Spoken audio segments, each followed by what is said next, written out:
आपल्या सर्वांचे मार्गदर्शक आणि या शहरातील आपले ज्येष्ठ नेते आजमभाई पानसरे साहेब,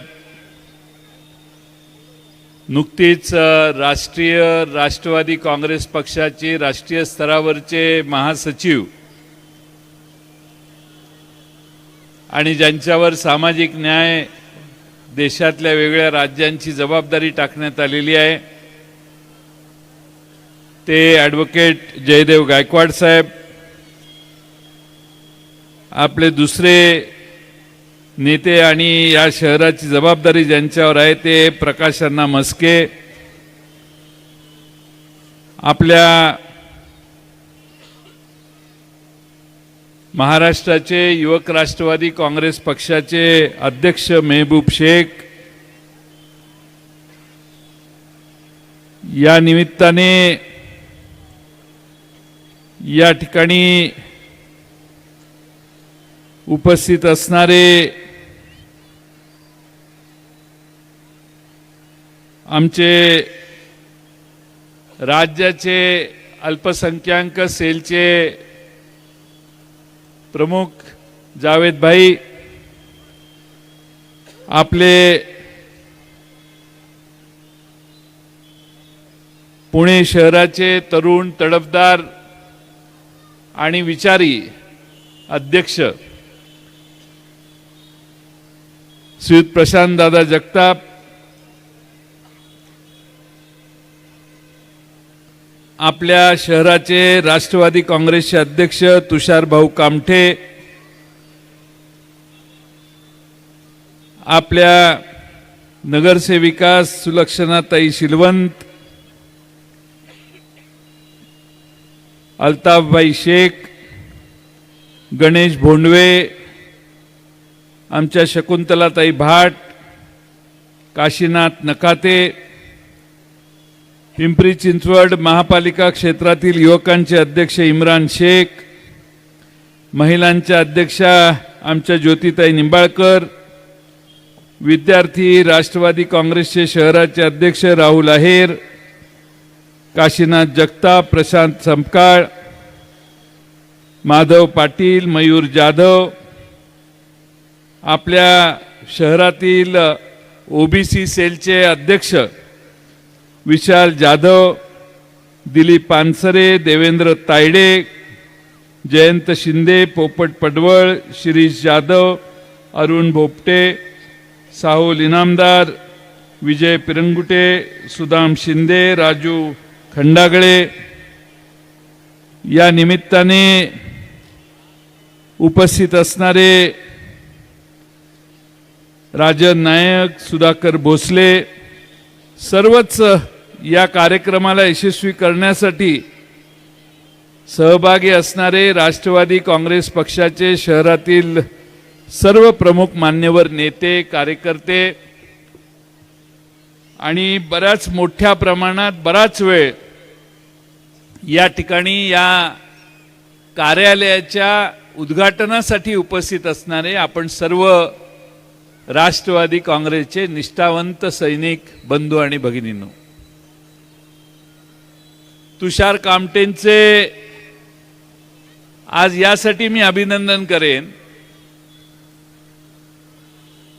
की या शहरामध्ये राष्ट्रवादी काँग्रेस पक्षाला एक सुंदर, चांगलं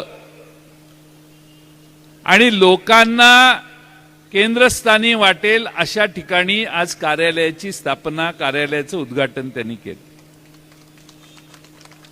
आणि या कार्यालयामध्ये अगदी बूथ कमिटीच्या चर्चेपासून महिला आणि युवकांच्यासाठी देखील त्यांच्या कामाचे प्रश्न धसास लावण्यासाठी यंत्रणा आणि व्यवस्था त्यांनी उभा केलेली आहे. मला खात्री आहे की या शहरातल्या कोणत्याही नागरिकाला पिंपरी चिंचवड शहरातले प्रश्न सोडवायचे असतील तर ते त्या राष्ट्रवादी काँग्रेसच्या कार्यालयात जाऊन सुटतील, हा विश्वास पुढच्या वर्ष 2 वर्षात आपण सगळे निर्माण कराल. आपण सगळ्यांनी मगासपासून आपली भाषणं मी ऐकतोय. सगळ्यांनी गेलेल्यांच्याबद्दल चिंता व्यक्त केली. मी सकारात्मक राजकारण करणारा कार्यकर्ता आहे. मी राहिलेल्यांच्याबद्दल चिंता व्यक्त करतोय आणि त्यांची चिंता घेऊन काम करायचं आम्ही ठरवलेलं आहे. आता गेलेले आहेत, त्यांचा विषय संपलेला आहे. एकदा गेले की परत येत नाहीत आणि त्यामुळे त्यांची चिंता करण्यापेक्षा आज आपल्या समोर जे कार्यकर्ते साथ देत आहेत त्यांचं संघटन वाढवा.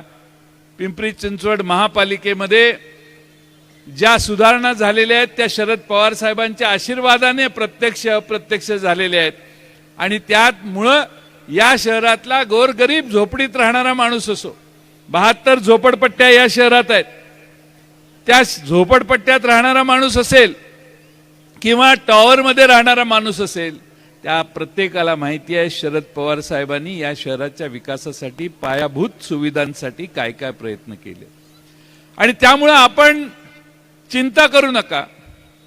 मगाशी ताईंनी भाषणात सांगितलं आमच्याकडे शरद पवार साहेब आहेत. मी मागच्या 2019च्या आजमबाई विधानसभेच्या निवडणुकीत भाषण करायचो.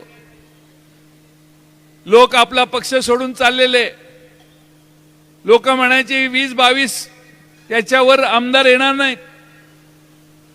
आपल्या सगळ्या नेत्यांनी आशा सोडलेली. मी सगळीकडे भाषण करत हिंडलो आणि म्हटलं अ गेला तरी चालेल, ब गेला तरी चालेल, क गेला तरी चालेल, ड गेला तरी चालेल, कारण आमच्याकडं शरद पवार नावाचं विद्यापीठ आहे. आज 84 वर्ष 83-84 वर्षाच्या वयापर्यंत पोचलेल्या शरद पवारांनी, पवार साहेबांनी या देशाला नेतृत्व देत असताना एका विचारधारेची कास धरलेली आहे. या विचारधारेने जाण्याचा निर्धार करत असताना राष्ट्रवादी काँग्रेसची नौका या सगळ्यातनं पुढे घेऊन जात असताना अनेक प्रसंग मागच्या 25 वर्षात आले. पण त्या 25 वर्षामध्ये राष्ट्रवादी काँग्रेसची नौका कधी बुडून दिली नाही. पवार साहेबांच्या सुयोग्य मार्गदर्शनामुळे 25 वर्ष या पक्षाने पूर्ण करत असताना त्यातली 17.5 वर्ष महाराष्ट्राच्या सत्तेमध्ये घालवली. हे मित्रांनो तुम्ही विसरू नका. हे पवार साहेबांनी केलं, पण विचाराची कास सोडून नाही केलं. सत्ता कशी मिळवता येते पण जनता ते मान्य करत नाही आणि म्हणून पवार साहेबांनी शाहू फुले आंबेडकरांचा विचार कधी न सोडता आयुष्यभर राजकारण केलं. आज आपल्या इथं बसलेल्या अनेकांना शाहू फुले आंबेडकर या विचाराच्या मूलभूत मुद्द्याची कदाचित माहिती नसेल, जाणीव नसेल. बहुजन समाजाचं राजकारण म्हणजे शाहू फुले आंबेडकरांचं राजकारण. थोडक्यात मी तुम्हाला व्याख्या करतो. प्रगतीचं राजकारण समाजाच्या हे शाहू फुले आंबेडकरांच्या विचाराच्या प्रगतीचं राजकारण आहे. आज महाराष्ट्रातल्या कानाकोपऱ्यात नाही तर देशातल्या कानाकोपऱ्यात कुठेही गेला तरी शरद पवार साहेबांनी त्यांच्यासाठी, तिथल्या शेतकऱ्यासाठी, शेतमजुरासाठी, महाराष्ट्रातल्या कानाकोपऱ्यातल्या प्रत्येक जिल्ह्यातल्या सामान्य माणसासाठी काय काय केलेलं आहे याची फार मोठी यादी आपण महाराष्ट्रातल्या आणि देशातल्या जनतेसमोर ठेवू शकतो. हे सामर्थ्य शरद पवार साहेबांच्यात आहे आणि म्हणून आम्ही सगळे कार्यकर्ते शरद पवार साहेबांच्या नेतृत्वाखाली काम करतोय. आमचं काही चुकलेलं नाही. पवार साहेबांची साथ सोडून जे गेलेले आहेत ते आज स्पष्टीकरण देत फिरत असतील तर त्याच्यात आपल्याला लक्ष घालायची गरज नाही. आपण आहे तिथंच आहे. आपले विचार स्थिर आहेत. सत्ता आज नाही उद्या येते. सत्ता कुठं पळून जात नाही. सत्तेसाठी जे सक्षमता असते, निर्भीडपणा असतो आणि ज्या पद्धतीनं लोकांच्या जनसमुदायासाठी काम करण्याची ईर्ष्या असेल, सत्तेत असो किंवा संघर्षात असो, जनतेबरोबर राहण्याची ताकद जर आपण दाखवली सत्ता आपोआप आपल्या मागे येते. हे मी नाही, शरद पवार साहेबांनी 10 वेळा महाराष्ट्रात करून दाखवले, दाखवून दिलेलं आहे. आज महाराष्ट्रातल्या कुठल्याही कानाकोपऱ्यात शरद पवार साहेब जातात त्यावेळी माणसं रस्त्यावर दुतर्फा येऊन त्यांचं स्वागत करतात. का महाराष्ट्रातल्या लोकांनी पवार साहेबांना पाहिलेलं नाही? पण आज पुन्हा महाराष्ट्रातल्या जनतेचा हा विश्वास आहे या नेत्याच्या मागे आपण उभा राहू. या नेत्याच्या मागे उभा राहिला तर पुन्हा महाराष्ट्राची घडी विस्कटलेली सामाजिक दृष्ट्या घडी पुन्हा एकदा रुळावर येईल आणि त्यासाठी महाराष्ट्रातली सगळी जनता पवार साहेबांच्या मागे आता हळूहळू उभा राहिलेली आहे. आणि म्हणून मित्रांनो, पिंपरी चिंचवडच्या नागरिकांना हा आपण दिलासा देऊया की आम्ही विचाराचं राजकारण करत असताना या शहराच्या विकासाचंही काम करू. आज कदाचित आमच्याकडे नगरसेवक कमी असतील, पण नगरसेवकांची मुदत संपलेली आहे, त्यामुळे ते सगळे गेलेले आहेत. आता नवीन नगरसेवक करायचे आहेत आपल्याला. त्यामुळे आता इतके नगरसेवक आहेत, तितके आहेत, त्यांचा टाइम संपलाय. आता नया डाव चालू हो जाएगा. आणि नवे डाव चालू होत असताना नवे चेहरे पुढे आणण्याची अभूतपूर्व संधी ही तुषार कामटे तुमच्या सगळ्यांच्या टीमला मिळालेली. कुठे गेली? त्यामुळे तुषार कामटे डरने का नहीं, लाइन छोड़ने का नहीं, काम करते रहने का. लोग घर में बैठ के भी आपको आशीर्वाद देने वाले हैं, क्योंकि तुम्हारे पीछे शरद पवार साहब की ताकत है. आणि म्हणून आपण चांगले कार्यकर्ते पुढे काढू. रोज गेलेल्यांच्या बद्दल जप करायचं आता बंद करा. त्यांची भाषणं लोक ऐकतायत, लोक त्यांची मतं ठरवतायत. घरात बसून टीव्हीवर सगळं महाराष्ट्रातली जनता बघते. तुम्ही त्याच्यावर बोलू नका. तुम्ही कामावर बोला. माणसं, नवे चेहरे प्रत्येक वॉर्डात उभा करायचं काम करा. आपल्या प्रत्येक प्रभागामध्ये सक्षमपणाने माणसं कशी कार्यकर्ते उभे राहतील, प्रतिमा चांगली असणारा माणूस कसा आपल्या पक्षातनं पुढे येईल, आमच्या भगिनी कशा त्या वॉर्डामध्ये लोकांच्या बूथपर्यंत जाऊन काम करतील, कामच करण्याचं काम आपण सगळ्यांनी करूया. मी तुम्हाला विश्वासाने सांगतो, मी मगाशी बोलता बोलता विषय राहिला, 22च्या ठिकाणी 54 आमदार आपले निवडून आले. लोक म्हणत नव्हती यांचे एवढे येतील. मी सांगायचो 63 आमदार आमचे निवडून येतील, 9 जण आपली पडली. पण महाराष्ट्रातल्या जनतेनं काँग्रेस आणि राष्ट्रवादी काँग्रेसची संख्या वाढवली. शिवसेना आणि भारतीय जनता पक्षाचं पटलं नाही आणि शिवसेनेबरोबर 2.5 वर्षाचं सरकार पवार साहेबांच्या पुढाकारांना आपण स्थापन केलं. आणि आज त्या शिवसेनेचं देखील स्वरूप जनसामान्यांनी स्वीकारायला सुरुवात केली आहे. आणि काँग्रेस, राष्ट्रवादी काँग्रेस आणि शिवसेनेची आघाडी ही महाराष्ट्रात मित्रांनो सगळ्यात जास्त लोकप्रिय आहे, हे तुम्ही कधी विसरू नका.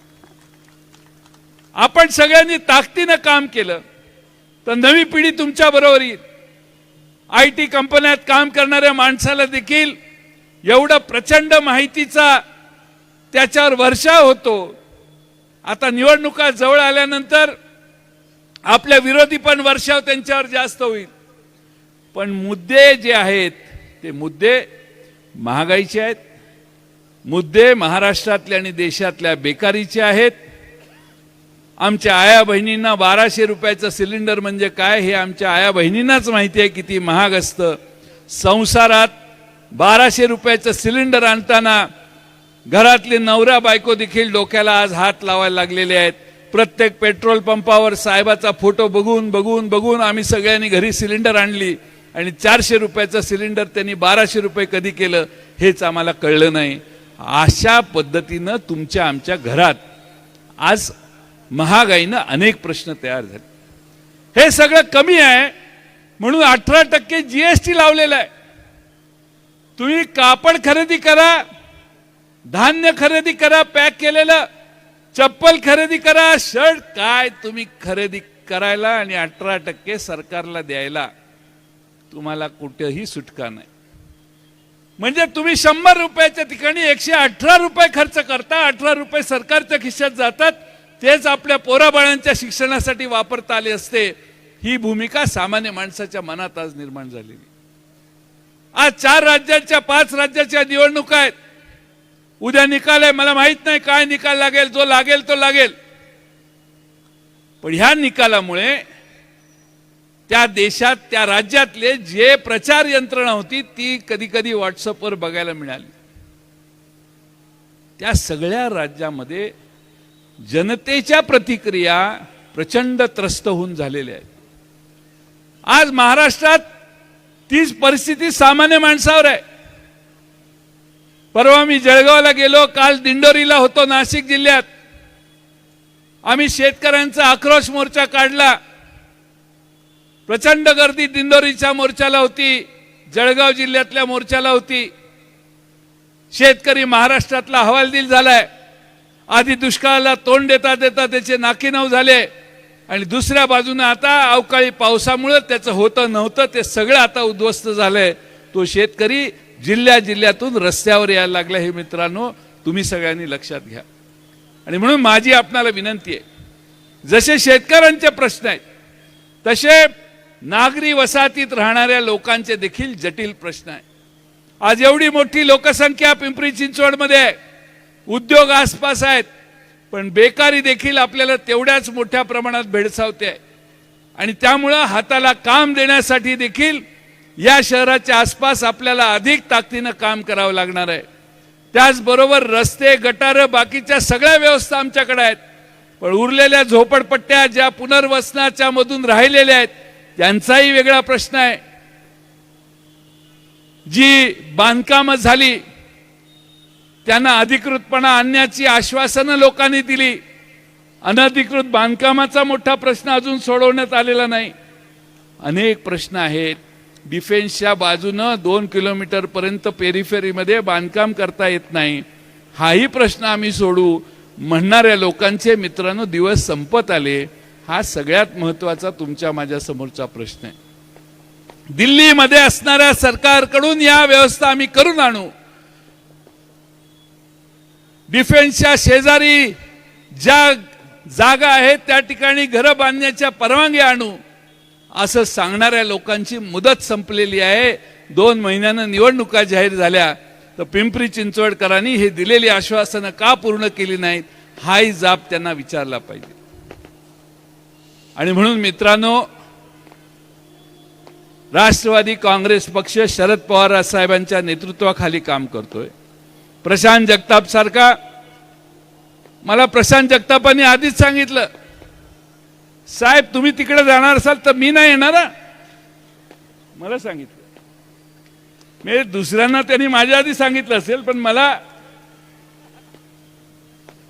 कारण प्रशांत जगतापांनी सुरुवातीपासून सांगितले की आम्ही ज्यांच्यावर आयुष्यभर टीका केली, ज्या विचाराच्या बरोबर आम्ही कधीच आमचं जमलं नाही, तिकडे जाणार नाही, दुसरीकडे काहीतरी आणखीन कुठला तरी पक्ष हुडकू, पण ज्या विचाराशी आमची बांधिलकी नाही त्या विचारात जाऊन आम्ही काम करणार नाही, प्रशांत जगतापने मला सांगितलं. आणि त्यांना पुणे शहराचा अध्यक्ष अजित पवार यांनीच केलेलं आहे, तुमच्या माहितीसाठी सांगतो. पण कुणी कुणाला काय केलं यापेक्षा विचार न सोडण्याची तुमची भूमिका ही सगळ्यात महत्वाची आहे. आणि म्हणून प्रशांत जगतापांचं उदाहरण सगळ्या महाराष्ट्रात मी देतो की कार्यकर्ता असावा तर विचाराची बांधिलकी ठेवणारा असावा, कार्यकर्ता असावा तर आपली धोरणं, आपली नीतिमूल्य ही आपल्या जवळ ठेवून आपल्याला काम उत्तमच करायचं ही भूमिका ठेवणारा कार्यकर्ता असावा. आणि अशाच कार्यकर्त्यांचा, असाच प्रशांत जगतापांचा शोध प्रत्येक वॉर्डात घेण्याचं काम तुषार कामटे आणि तुम्ही सगळ्यांनी जरा व्यवस्थितपणानं करा, एवढीच आज तुम्हा सगळ्यांना विनंती आहे. बोलण्यासारखे विषय फार आहेत. आज आम्ही शाहू फुले आंबेडकर, छत्रपती शिवाजी महाराज या सगळ्यांच्याच फोटोची पूजा करतो, अहिल्यादेवी होळकरांच्या फोटोची पूजा करतो, सगळ्याच मान्यवरांची पूजा करत असताना त्यांनी घालून दिलेल्या आदर्शाने चाललं पाहिजे. आणि तो आदर्श शरद पवार साहेब पुढे नेण्याचं काम त्यांच्या पक्षाच्या ध्येय धोरणातून करत असतील तर आपण शरद पवार साहेबांच्या मागे ताकदीने उभा राहिलं पाहिजे. राजकारणात आणि आयुष्यात असे अनेक प्रसंग येतात, बदल होत असतो, जो बदल झालेला आहे त्यातही बदल होऊ शकतो हे विसरू नका. आणि त्यामुळे राजकारण, बदलाचं राजकारण हे आज महाराष्ट्रात 3.5-4 वर्ष आम्ही बघितलं. शिवसेनेसारखा मोठा पक्ष फुटला, 105 लोकांची 40 बेरीज झाडून 150-160 लोक झाली. आम्हाला वाटलं ठीक आहे आता त्यांचं सरकार चालू झालं, पण महाराष्ट्रातला दुसरा मोठा पक्ष फोडण्याचं काम देखील झालं. आमच्या राष्ट्रवादी काँग्रेस पक्षातले 40 जण गेले. आता त्यातले बरेच जण खासगीत फोन करून सांगतात मी परत येणार आहे वगैरे, हे बाहेर सोडा, मी ते आता त्यांना अडचणीत आणू इच्छित नाही. पण महाराष्ट्रामध्ये 2 पक्ष फक्त 1.5 वर्षाच्या फरकानं फोडण्याचं काम कोणी केलं? ही बुद्धी कुणाची? हे चातुर्य कोणाचं? हा कपटीपणा कुणाचा? हे सगळं महाराष्ट्रातल्या जनतेला मित्रांनो माहिती आहे. हे कोण पडद्याच्या मागे दडून करतंय आणि हे पक्ष फोडण्याचं काम कुणाच्याकडून होतंय हे महाराष्ट्रातल्या जनतेला लक्षात आलेलं आहे. आणि म्हणून काही लोकांच्या बद्दलच्या भूमिकेबद्दल महाराष्ट्रातल्या जनतेच्या मनात घृणा निर्माण व्हायला लागलेली आहे. आणि याचं उत्तर येणाऱ्या भविष्य काळातल्या निवडणुकात महाराष्ट्रातली जनता दिल्याशिवाय राहणार नाही. आणि म्हणून मित्रांनो, मी आपणा सर्वांना विनंती करेन, वेळ बराच झालाय. राष्ट्रवादी काँग्रेसच्या तुषार भाऊ कामठे आणि त्यांच्या सर्व सहकाऱ्यांनी आज काही पदं दिलेली आहे. काहींच्यावर अन्याय झाला असेल, काहींना पदं द्यायचं राहिलं असेल, त्रुटीची दुरुस्ती करता येते. ही अव्याहत पक्ष चालवण्याची प्रक्रिया आपण करत असतो. पण तुषार कामठे हे काही फार मोठे राजकारणी नाहीत, सरळ सोट आहेत. मी त्यांना सांगतो फ्लेक्झिबल राहायला पाहिजे, सगळ्यांची संपर्क ठेवला पाहिजे, सगळ्यांना प्रेमाने विश्वासात घेतलं पाहिजे. आणि हेच पक्षाच्या अध्यक्षाचं काम असतं. आणि म्हणून तुषार कामठे यांनी सगळ्यांना बरोबर घेऊन काम करण्याचं काम सुरू केलेलं आहे. आजमबाई पानसरे साहेबांच्या सारखा एक मोठा नेता आम्हा सगळ्यांना इथं मार्गदर्शन करायला, आशीर्वाद द्यायला आज आलेला आहे. यातच खरी बाजू आणि उजवी बाजू कुठली हे सिद्ध होतं असं मला वाटतं. आजमबाई, तुमच्या उपस्थितीनं नुसत्या या शहरातला योग्य बाजू काय, योग्य दिशा कोणती, कोणत्या बाजूला या शहरातली जनता झुकण्याचा संभव आहे, हे तुमच्या उपस्थितीमुळे आज या ठिकाणी आपल्या सगळ्यांना ज्ञात झालेलं आहे. त्यामुळे काही चिंता मला नाही. आपण सगळे नव्यानं काम करू. हे गेले, हे गेले, हे गेले, हे गेले, बंद करा. गेला तो खरंच गेलेला असतो. त्यामुळे नवीन माणसं तयार करा. महानगरपालिका घेण्याचं धाडस या सरकारमध्ये वर्षभर तर नाही.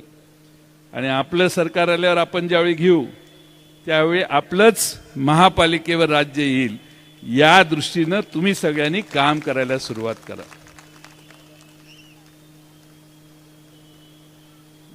मला आठवतं फार वर्षापूर्वी 78 साली काँग्रेस पक्ष फुटला. इंदिराजींच्या नेतृत्वाखाली, तिरपुडेंच्या नेतृत्वाखाली विदर्भामध्ये काँग्रेसची एवढी लाट आली की तरुण मुलं ज्यांना मतदारसंघात कोणी ओळखत नाही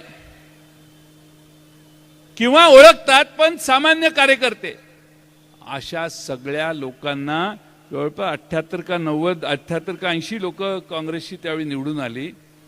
यशवंतराव चव्हाण साहेब, वसंतराव दादा, पवार साहेब सगळे एका बाजूला होते आणि काँग्रेस एका बाजूला होती. त्यावेळी ओळख महाराष्ट्रात ज्यांची नाही आहे, कदाचित तालुक्यात असेल, अशा लोकांची मोठी युवकांची फळी त्यावेळी जनतेने निवडून दिली. त्यामुळे ही जनता आहे ना, ती लय अवघड आहे, एवढी सोपी नाहीये. लोक अतिशय विचाराने मतदान करत असतात. पैसा, सत्ता, संपत्ती, निवडणुकीच्या 2-4 दिवस आधी वाहणारा सगळा पूर, हा सगळा ओलांडून माणसं तुमच्या मागे आशीर्वाद उभा करतील. तुम्ही काही चिंता करू नका. तुम्हाला कळणारही नाही की किती निवडून आणि एवढ्या मोठ्या संख्येनं कशी काय आली. आणि म्हणून माझी आपणाला विनंती आहे की पवार साहेबांना एकदा आपण या शहरात आणायचंय. पवार साहेबांचं मार्गदर्शन आजमबाई पुढच्या काळात, शेवटी आता संसदेचं अधिवेशन संपल्यानंतर काहीतरी आपण घेऊ. आपल्या या शहरात आमचे सगळे मान्यवर वारंवार येतील. या शहरातली बांधणी वॉर्डची बूथची सक्षमपणाने करायला सुरुवात करा. वेगवेगळ्या पक्षातली लोक एक 3-4 जण मला फोन करून तुम्हाला भेटायचंय आणि आम्हाला तुमच्या पक्षात काम करायचंय, मागे नगरसेवक होते असं सांगून काही लोक पुढच्या काळात भेटायला येणार आहेत. तुषार भाऊ आणि तुम्ही सगळ्यांनी बसून ठरवा. मागच्या विधानसभेला आमच्या शिलवंतताईंना तिकीट मिळालेलं होतं, त्यांना तिकीट पिंपरीतून मिळालं, त्यांचं ऐनवेळी बदलून तिकीट बदलण्यात आलं, तरी निष्ठेनं आज त्या पक्षाच्या व्यासपीठावर आहेत, याचाही देखील मला विशेष आनंद आहे. आणि म्हणून पिंपरीमध्ये विधानसभेच्या निवडणूक लढवण्यासाठी आम्हाला आता शोध घ्यायची गरज नाही. त्यातनं कोणी इच्छुक असेल तर भेटा, आपलं कायम पुस्तक उघडं आहे. पण काम करत असताना तुम्ही सगळ्यांनी जीव लावून काम करा. पक्ष हा आपल्या सगळ्यांच्या भविष्याचा विचार करणारा पक्ष आहे, काम करणारा, लोकांचा पाठिंबा असणारा, लोक ज्याच्या मागे आहेत. पवार साहेबांच्या पुस्तकाचं नाव आहे लोक माझ्या सांगती, आणि दुसरं एक नाव आहे ऑन माय टर्म्स. बरेच वेळा लोक आता भाषण करायला लागलेत, पवार साहेब असं करणार होते, तिकडे जावा, इकडे जावा, तिकडे जावा.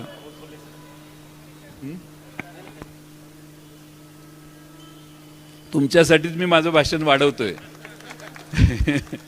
अमोल कोल्हे खासदार साहेबांचं स्वागत आपल्या सगळ्यांच्या वतीनं करा.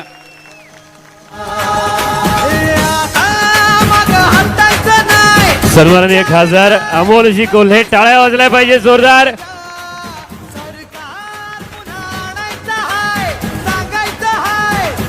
आणि कसं आहे की महाराज गडावर पोचले, तोफांचे आवाज ऐकले की आपलं बंद, आपली तलवार म्यान. मी मगाचपासून हाच प्रयत्न करत होतो की अमोल कोल्हे साहेब कधी येत आहेत. महाराष्ट्राच्या लोकसभेत, देशाच्या लोकसभेत अमोल कोल्हे साहेबांनी केलेली भाषणं जरा यूट्यूब कडून बघा, तुम्ही बघितलीच असतील पण तरी बघा. लोकसभेमध्ये एवढा उत्कृष्ट हिंदीमध्ये उत्तम महाराष्ट्राच्या प्रश्नांची मांडणी करणारा दुसरा खासदार नसेल असं माझं मत आहे. बैलगाडा शर्यतीला पुन्हा जीवदान कोणी दिलं? अमोल कोल्हे साहेबांनी दिलं. चाकणच्या भागातला ट्रॅफिक कमी करण्यासाठी नव्या योजना, नवे रस्त्यांच्या योजना सुचवण्याचा, पाठपुरावा करण्याचं काम कुणी केलं? अमोल कोल्हेंनी केलं. आता त्यांचा प्रचार होईल त्यावेळी जाऊन तिथं सांगू. पण तुमच्या सर्वांच्यासाठी शेवटचं भाषण, आभाराचं शेवटचे 2 वाक्य, पण आधी फुल भाषण आणि नंतर आभार. लगेच आभार नाही मानायचे. त्यामुळं तुमच्यासाठी बराच वेळ किल्ला लढवलाय. त्यामुळं अमोल कोल्हे साहेबांचं भाषण होईल आणि त्यानंतरच ही सभा संपेल. राष्ट्रवादी काँग्रेस पक्षाच्यासाठी तुम्हा सगळ्यांचा वेळ, तुम्हा सगळ्यांचे प्रयत्न आणि कष्ट हे कारणीभूत लागतील. या विचाराच्या मागे पवार साहेबांच्या तुम्ही सगळ्यांनी राहा. आमच्या भगिनींनी सांगायचं, आता सभा झाली आहे, काम झाले नाही, आता काम सुरू झालं. आता पक्ष वाढवण्यासाठी आमच्या भगिनींनी देखील बूथ कमिट्यांवर काम केलं पाहिजे. प्रत्येक या शहरातली बूथ कमिटी कमी जास्त प्रमाणात असेल, प्रत्येक बूथ कमिटी पुढच्या 2 महिन्यात पूर्ण झाली पाहिजे. वॉर्डाचे अध्यक्ष, प्रभागाचे अध्यक्ष हे टापटीपपणाने करून काम सुरू करून त्यांचा मेळावा पुन्हा अमोल कोल्हे साहेबांच्या उपस्थितीत आपण सगळे घेणार आहोत. पुन्हा एकदा आपल्या सर्वांच्या देखत एका सुंदर कार्यालयाचं उद्घाटन झालं आणि त्यासाठी आमच्या कामठे साहेबांना, तुषार भाऊंना आणि त्यांचे सर्व सहकारी, मी नाव त्यांचं एकटाचं घेतो कारण ते अध्यक्ष आहेत, बाकीचे सगळे सहकारी ज्यांनी त्यांच्या या प्रयत्नात सहभाग दाखवला, त्या सगळ्यांचे आभार मानतो. आणि खासदार अमोल कोल्हे साहेबांनी आपणाला प्रदीर्घ मार्गदर्शन करावं अशी विनंती करतो.